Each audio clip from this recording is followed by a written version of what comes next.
ನಿನ್ನೆ ಧಾರವಾಡನಲ್ಲಿ ನಡೆದಂಥ ಘಟನೆಯೊಳಗೆ ನಮ್ಮ ರಾಜ್ಯ ಯುವ ಕಾಂಗ್ರೆಸ್ ಕಾರ್ಯದರ್ಶಿ ಮತ್ತು ಸಕ್ರಿಯಾಗಿ ಕಾಂಗ್ರೆಸ್ ಪಕ್ಷದಿದ್ದಂಥ ಫೈರೋಜ್ ಪಠಾಣ್ ಅವರು ಕೊಲೆಯಾಗಿದ್ದ ಸುದ್ದಿ ಕೇಳಿ ಭಾಳಷ್ಟು ಮನಸ್ಸಿಗೆ ನೋವಾಗಿದೆ. ಅದು ಹೌಳಿ ನಗರ್ನಲ್ಲಿ ಪದೇ ಪದೇ ಇದೆಲ್ಲ ಇಷ್ಟು ಪೊಲೀಸ್ ಆಫೀಸರು ಕ್ರಮ ತಗೊತಾ ಇದ್ದಾರೆ. ಆದರೂ ಮತ್ತು ಘಟನೆ ಕಡಿಮೆ ಆಗ್ತಾಯಿಲ್ಲ, ಹೆಚ್ಚಿಗೆ ಈ ಥರ ಘಟನೆ ಆಗ್ತಾಯಿದೆ. ಧಾರವಾಡನಲ್ಲಿ ಫೈರೋಜ್ ಪಠಾಣ್ ಇದು 24ನೇ ತಾರೀಕು ಮದುವೆ ಒಂದು ನಿನ್ನೆ ಮೊನ್ನೆ ನಮ್ಮೆಲ್ಲರ ನಾಯಕರಿಗೆ ಭೇಟಿಯಾಗಿ ಮದುವೆ ಇನ್ವಿಟೇಷನ್ ಕಾರ್ಡ್ ಕೊಟ್ಟು ಸರ್ ಎಲ್ಲರೂ ಬರಬೇಕಂತ ರಿಕ್ವೆಸ್ಟ್ ಮಾಡಿ ಹೋಗಿದ್ದ. ನಿನ್ನೆ ಹುಬ್ಳಿಗೆ ಬಂದು ಮಧ್ಯಾಹ್ನ ಮಠ ಇಲ್ಲಿ ಕಾರ್ಡ್ ಹಂಚೋಗಿದ್ದ ನಾವು. ಆದರೆ ರಾತ್ರಿ ಅವ್ನು ಮಾಡ್ರಾಗಿ ಸುದ್ದಿ ಕೇಳಿ ಇದು ಏನು ನಡೀತಿದೆ ನಮ್ಮ ಹೌಳಿ ನಗರಲ್ಲಿ ಜನ ಒಳಗೆ.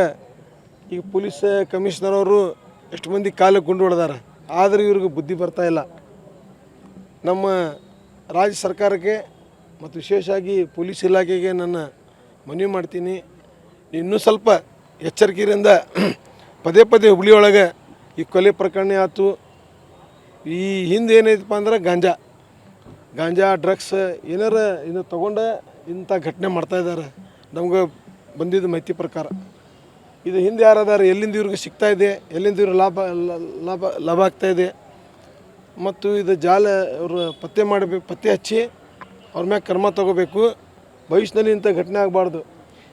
ಎದುರು ಸಂಬಂಧ ನಾಯಕರಿದೆ ಅದು ಎದರ ಸಂಬಂಧ ಆಗಿದೆ, ಯಾರು ಮಾಡ್ಯಾರ ಅಂಥೇಳಿ ಪೊಲೀಸರು ಈಗಾಗಲೇ ತನಿಖೆ ಮಾಡ್ತಾ ಇದ್ದಾರೆ. ಯಾರು ಏನಂದ್ರೆ ಪ್ರಕಾರ ಅದು ಅವನು ಮಾಡಿದವ ಅಲ್ಲಿ ನಮ್ಮ ಹುಬ್ಳಿ ಇದು ಧಾರವಾಡ 71ನೇ ಅಸೆಂಬ್ಲಿ ಯುವ ಕಾಂಗ್ರೆಸ್ ಅಧ್ಯಕ್ಷನ ಅವನು ಮಾಡ್ದವ.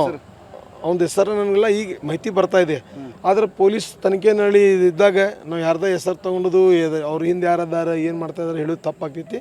ಅವ್ರು ತನಿಖೆ ಮಾಡಿ ಸತ್ತು ಮುಂದೆ ತರಲಿ ಅವರು. ಆಮ್ಯಾಗ ಅವ್ರ ಮ್ಯಾಗ ಯಾವ ಥರ ಕ್ರಮ ತೊಗೊತಾರೆ ಒಂದು ಯಾವ್ದಾರು ಇಂಥ ಉದಾಹರಣೆ ಮಾಡಿ ತೋರಿಸ್ಬೇಕು ಇವರು. ಅಂದ್ರೆ ಮತ್ತೆ ಹೆದರಿ ಹಿಂಗೆ ಮಾಡ್ತಾರಪ್ಪ ಕಾನೂನು ಇದೆ ಅಂಥೇಳಿ ಜನಕ್ಕೆ ಅರ್ಥ ಆಗಬೇಕು ಅಂಥೇಳಿ ನಾನು ಎಲ್ಲರ ನಿಮ್ಮ ಮುಖಾಂತರ ಒತ್ತಾಯ ಮಾಡ್ತೀನಿ. ತಮ್ಮ ಗುಡ್ ನೇಮ್ ಸರ್? ಅಲ್ತಾಫ್ ಪಳ್ಳೂರ್ ಅಂತ ಹುಬ್ಳಿ ಧಾರವಾಡ ಮಹಾನಗರ ಜಿಲ್ಲಾ ಕಾಂಗ್ರೆಸ್ ಸಮಿತಿ ಅಧ್ಯಕ್ಷ. ಓಕೆ.